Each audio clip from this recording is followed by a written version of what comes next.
Okay. Okay, good afternoon, friends. Okay, welcome to today's community of practice session. Okay, which we will be reviewing and discussing about Sharik's coaching session. Okay, which is about football dribbling, right? The elastico. Okay, so our main focus, our key focus, will be on all aspects of the session. So we'll be starting from game 1, moving on to Q&A, practice tasks, and lastly game 2.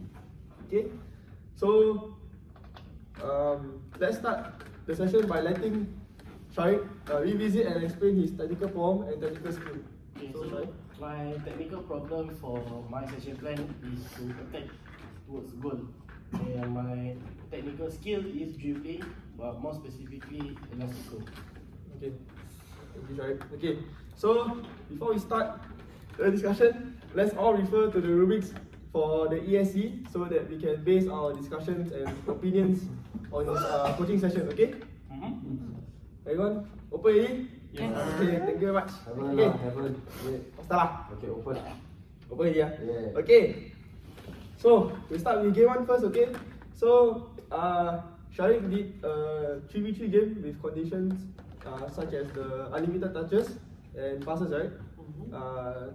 And more like beating the man before you score and dribbling inside the zone before to score, right? Is it correct? Okay, so anyone want to start on the game 1? Sarah? I think I can start first. Okay. I think overall, I mean I wasn't a participant, but based on my observation, overall the game 1 was generally quite well done.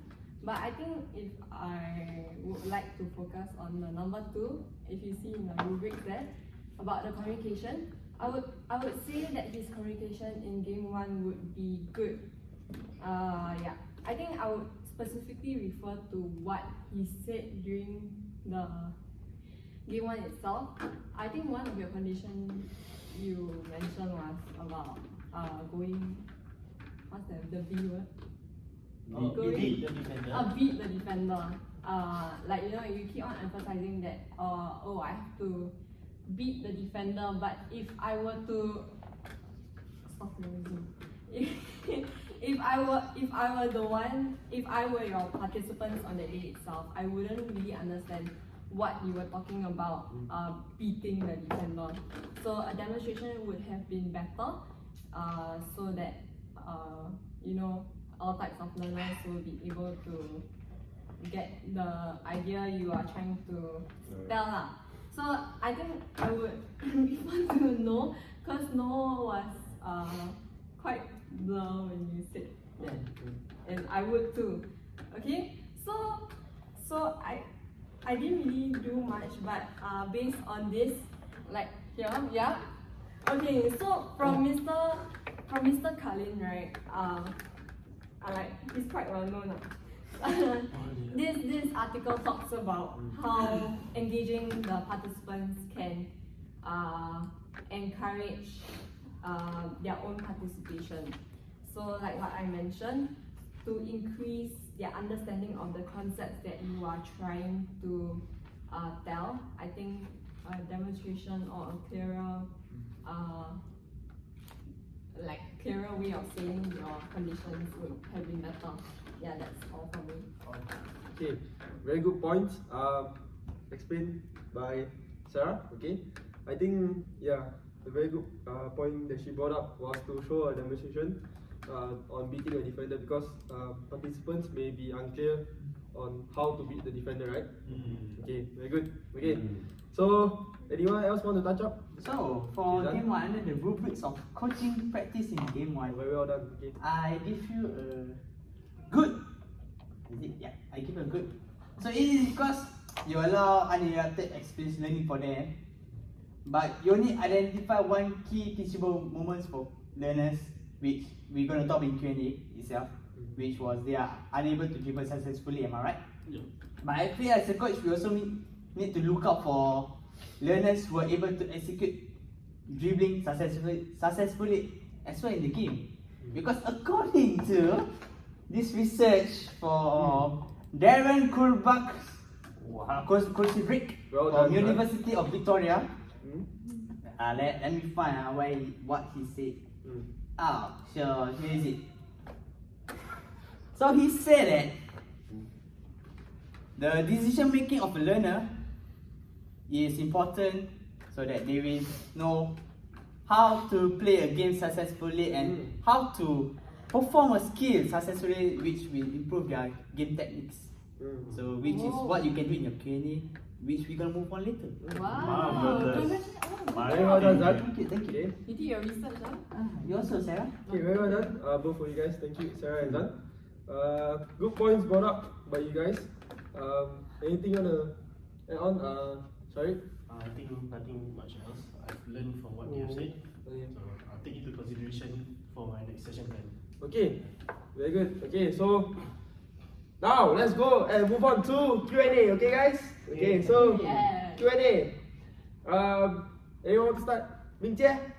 Okay. For Q&A, I think Sharik did pretty okay. There were no like major issues or what, and then he was able to help participants discover and then derive at the importance of dribbling in the game. However, improvements could have been made to make it more sharper, and overall the questioning should funnel down to your converging point. So in his Q&A he included, I think if I'm not wrong, 5 questions. Okay. Yeah, and he covered like recall, value, conversion, diversion. But the more, I think his conversion question was what type of dribbling skills can be used in the game, and then his diversion one was what is so important about dribbling, and then he asked participants to recall what were some of the skills they use in the game, and then he included value like how are you feeling, yeah, things like that. So overall, yeah, there's a good flow of discussion. So in from the rubrics, I think I would give him a good, around good, because he facilitates discussion based on his questions, and then he is responsive to what the participants are replying to his questions, and not like following a very fixed structure, which is very unnatural. However, to improve on his Q&A, I would suggest him to maybe relate to good performances or bad performances during game 1. So he can. So what I mean by this is to be more observant in game 1 and then observe which participant maybe is good or struggling with in terms of dribbling. Then you can ask the guy to answer your questions so he can learn more. And then maybe to facilitate deeper discussion, you can ask why, like after their reply. So when you ask what type of dribbling skill can be used in the game, right? Maybe you can add on asking why, so that you can force them to think more and then relate to the importance in the game itself.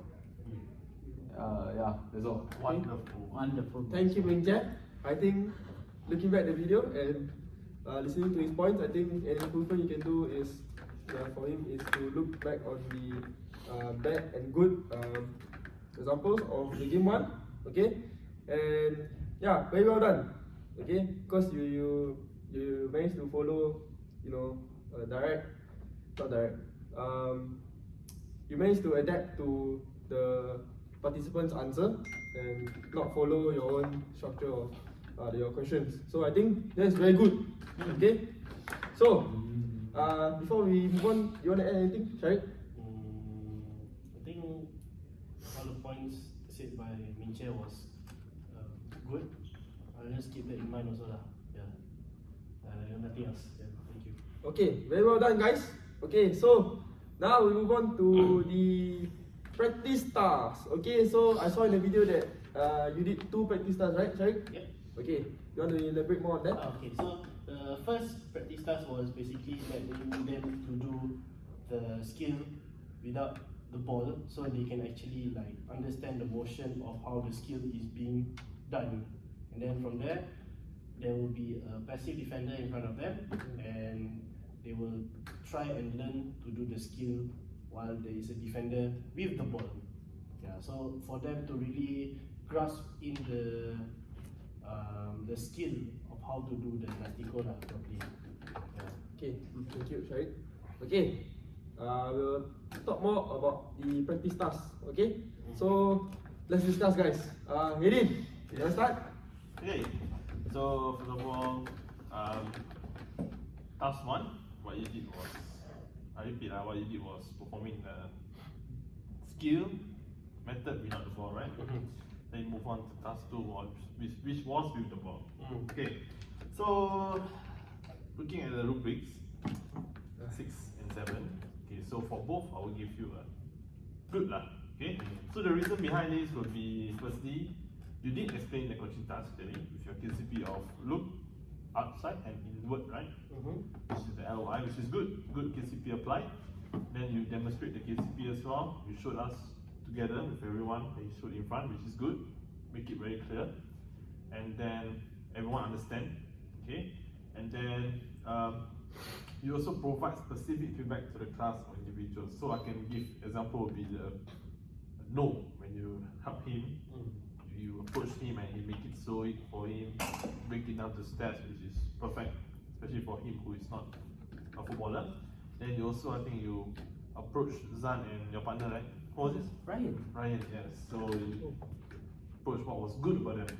You don't say just, hey, good job, good job. You say why it was good. Okay, so I think that was a very well done job from you, the practice task. Okay, but then we are looking at the progression following the dental taxonomy. Alright, okay, so from task 1, okay, you did something without the ball, then move on with the ball with a stationary and a passive defender. Okay, so one consideration you may want to have would be having an active defender. Okay, because the reason behind this is because you want to make it a game-like situation, you want to apply what they learn and want to apply it in a game-like situation. Okay, so what I'm saying this is because from a research done, Maybe please show your research to the video, please. yeah, wait oh yes, from research done. Okay, so it's from Mr. Sean Davidson, head coach at the University of Glasgow Men's Basketball Club. Okay, very well done. Okay, so he stated here he's talking about why coaches should use game-based practice, game-like practice. Okay, so what he stated here. It's okay, take your time, Edith. Yeah. It's fine. Okay.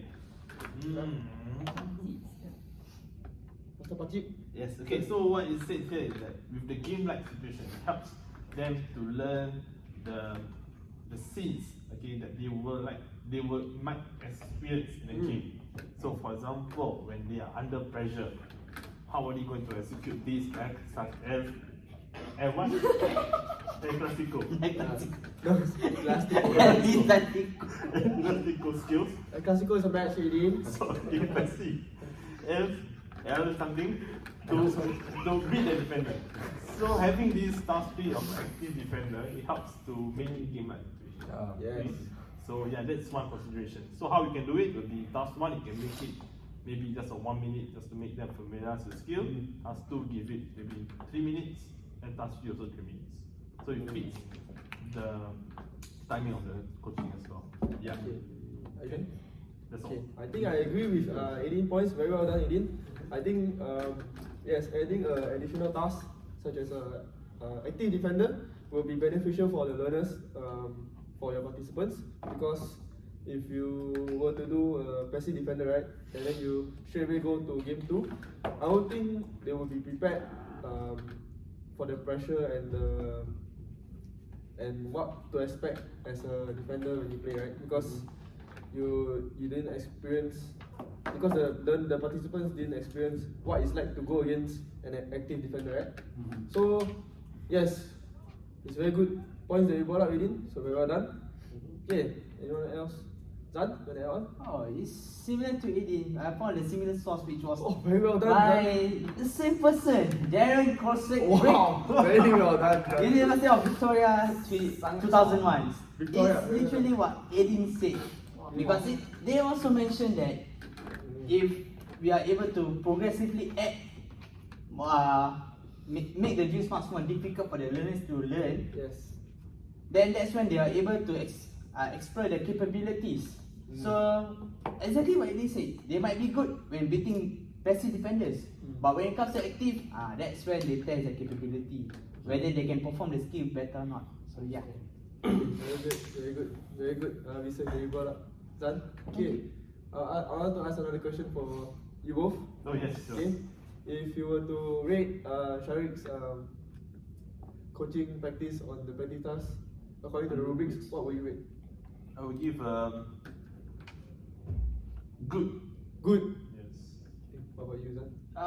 For practice task A, I will give excellent because he give excellent feedback to Excellent. know myself, Ryan. Mhm. But as for the practice task B, the Mm. 0.7, I will give a good.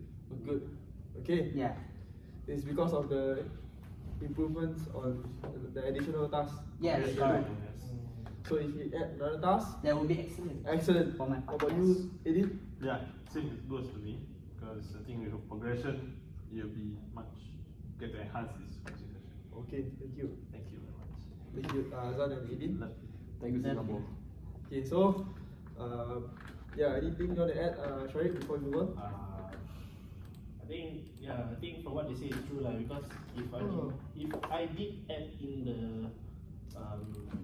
active defender, I feel that at least my learners will be able to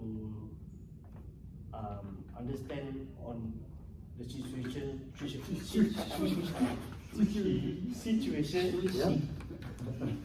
It's okay, take your time. situation on how to make use of skill better. Yeah. So that's all for it lah. Yeah. Okay, thank you guys. Very good points brought up on the practice task, okay? So, okay, now we move on to the last and final one, okay, of the coaching session, which is the game 2. Okay, so Sharik, you also did a 3v3, which is similar conditions as game 1, right? However, you emphasize that if someone were to beat a defender using the skill you taught, which is the Elastico, right? It counts as 2 points. Okay, so would you like to elaborate more on your game 2? Okay, so like what you said, if the person gets to dribble past the opponent using the mentioned skill, which is the Elastico, they'll get 2 points. If they just dribble past the defender using any other skills, they'll get 1 point.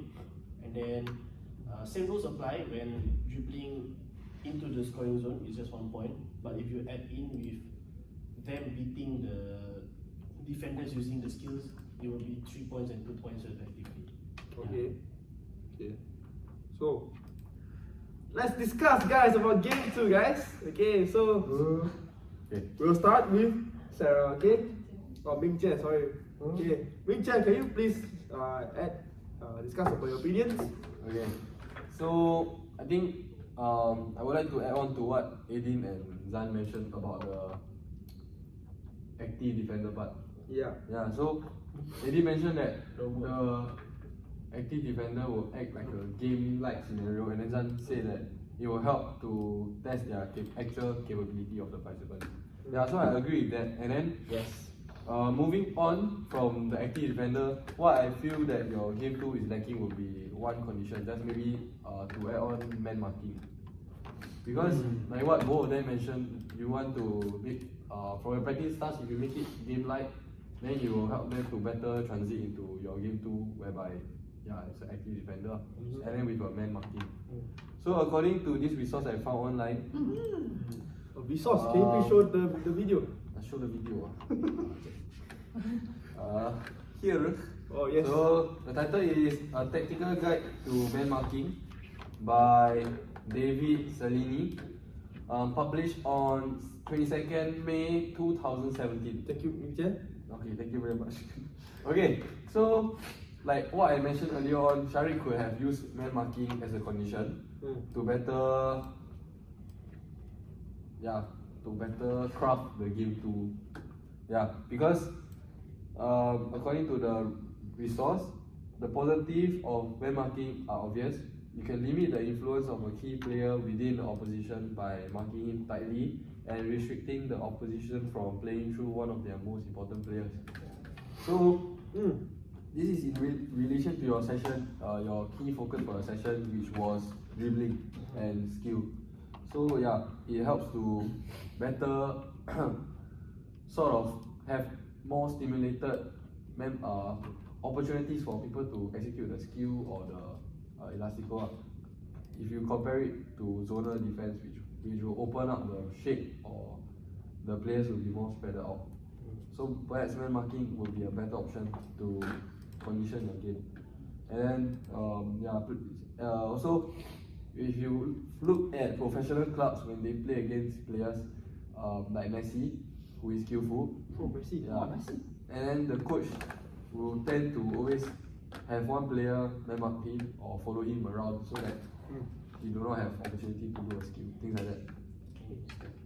Yeah, so that's all for me. Very well done. Thank you for the research. Richard, is Messi your favorite player? No, Ronaldo. Okay, thank you very much. Yes. Okay, so yeah, good points brought up by Mingche. I think you can take that into consideration. Yeah, definitely. Okay, anyone else? Uh, Sarah? Yeah, I think I want to add on for his coaching practice in game 2. So referring back to the rubric itself, I would overall give him a good for this segment. I do agree that he engages and challenges the learners through competition like what he did. And we can clearly see, freezing is being done in that segment itself. But I think I would just want to add on, I would talk about how effective your questions were when you're doing freezing itself. So if you look back at the videos, you can see that the questions asked to, I can't remember who's the participant, but mainly you were talking, focusing on that player itself. Means like you were basically like spoon feeding the answers, like saying that what this participant has done is bad, and or whether this participant has done the participant did was good. So maybe you could have structured your question in a way to help your participants think, because cognitive thinking is important for learning itself. So not only can you ask the participant that you were directing to, but you can ask all the other participants that were there during that session itself. So based on this short article by Mr. Farid. Mr. Farid. Yeah. Hopefully. Yeah. Subsidy. Another Farid. Ah, Yeah. yeah. But this is in 2022. 2022 sama. Wow. Yeah. So yeah. So basically, like this supports the what I was trying to say. So like what I mentioned, the structure of your questions. Can you stop? Guys, come on, guys. The structure. Yes. The structure of your questions should be important in a way to stop. Help with the connectivity of the participant itself. Okay, so this helps the players to learn, and they will be better equipped to develop problem-solving skills that they can deploy later to think through challenging situations, which I think would be very effective when we are applying the TGFU framework. Okay, thank you. So another point I would like to mention is the queuing. The queuing of your KCPs itself.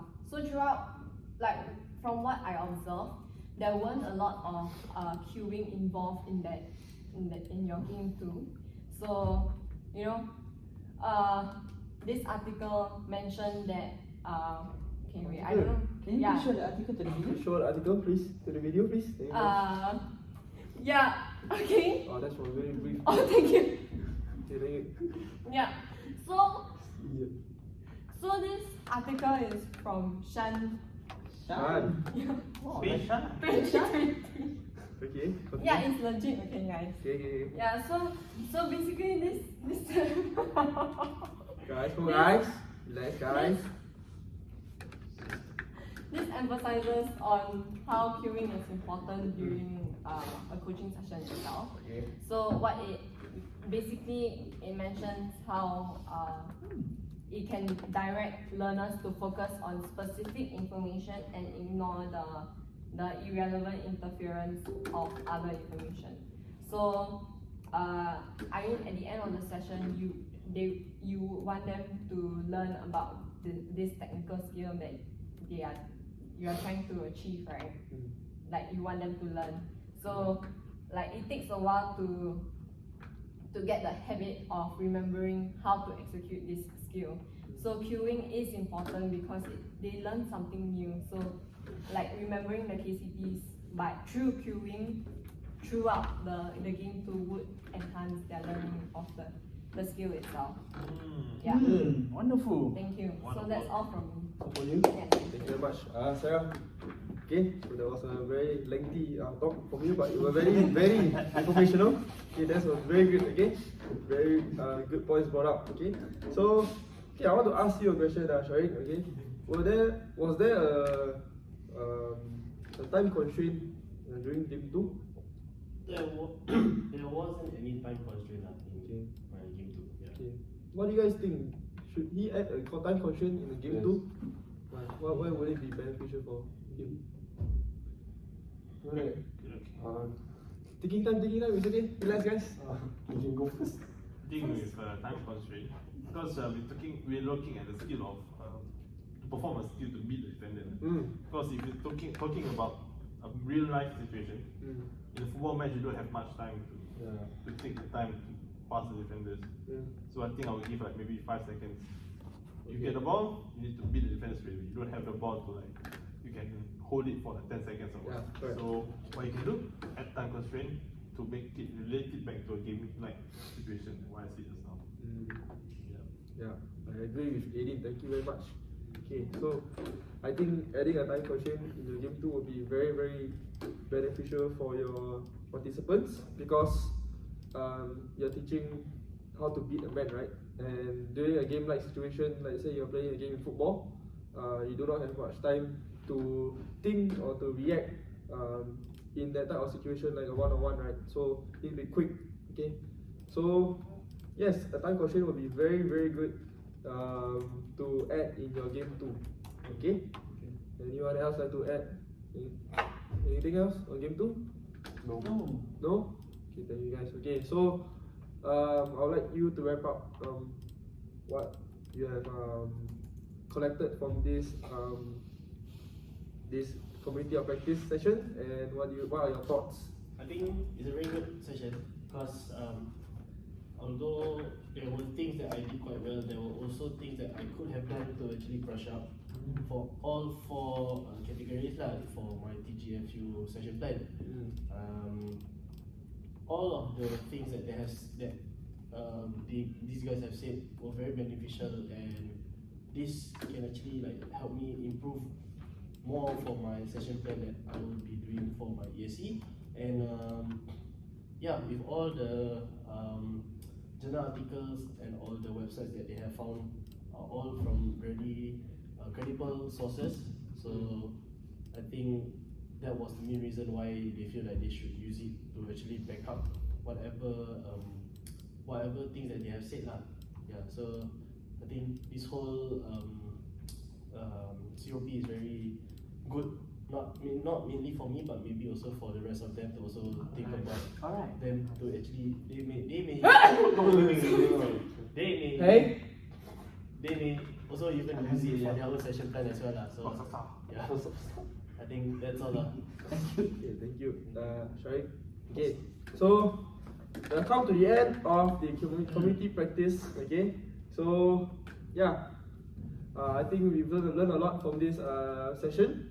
I think for us as coaches, I think we can learn a lot from what we have talked about, and obviously we could add into our ESE as well. Definitely. Forward for it. Very beneficial.